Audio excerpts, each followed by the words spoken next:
So ఇంకొకటి, కనీస అర్హతలు లేకుండా జర్నలిస్టులు అంటున్నారు కదా. రేవంత్ రెడ్డి గారు, నేను ఛానళ్ళ పేర్లు చెప్తా, ఛానళ్ళ పేర్లు, పేపర్ల పేర్లు చెప్తా.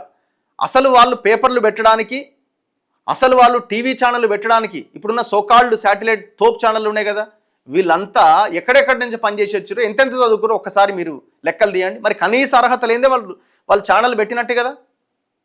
ఒక ఆయన డ్రైవరు, ఒక ఆయన స్వీపరు, అసలు వాళ్ళ చదువు ఎంత, వాళ్ళ కథ ఎంత?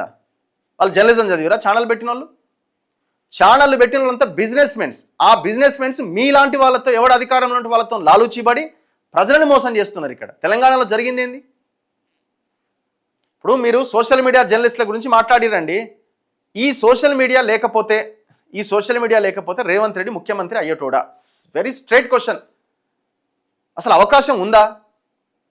మీరు ఒకవేళ కేటగరైజ్ చేయాలనుకుంటే, నేను లాస్ట్ టైం కూడా ఇదే మాట చెప్పిన, మీరు కేటగరైజ్ చేయాలనుకుంటే కొన్ని పార్టీల ఆధ్వర్యంలో నడిచే ఛానల్ అని చెప్పండి. మీరు వ్యవస్థని మొత్తం ఒకే గాడిని కట్టకండి.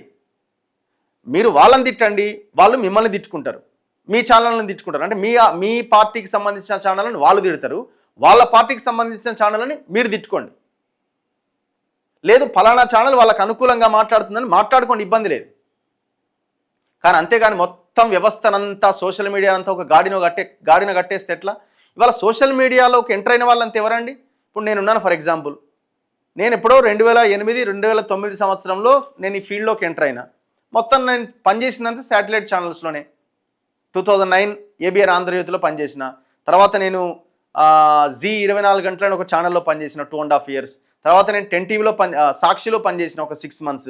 తర్వాత నేను 10 టీవీలో పనిచేసిన ఒక 6 సంవత్సరాలు. దాని తర్వాత మోజోకి వెళ్ళి పనిచేసిన, అక్కడ ఒక 1 year. దాని తర్వాత కదా నేను సోషల్ మీడియాలోకి ఎంటర్ అయింది. ఇట్లా నేను ఒక్కనే కదా, చాలామంది ఉన్నారు ఇట్లా. ఇప్పుడు నేషనల్లోకి వెళ్దాం. నేషనల్లో రవీష్ కుమార్, ఇంకా చాలామంది జర్నలిస్టులు, వీళ్ళంతా శాటిలైట్లో పనిచేసే పెట్టుకురండి, వాళ్ళు జర్నలిస్టులు కాదా? నేను అదే అంటున్నా. మీరు ఒకవేళ మీరు ఆ స్టేట్మెంట్ ఇవ్వాలి అనుకుంటే ఎవరిని ఉద్దేశించి అన్నారన్నది కేటగరైజ్ చేయండి.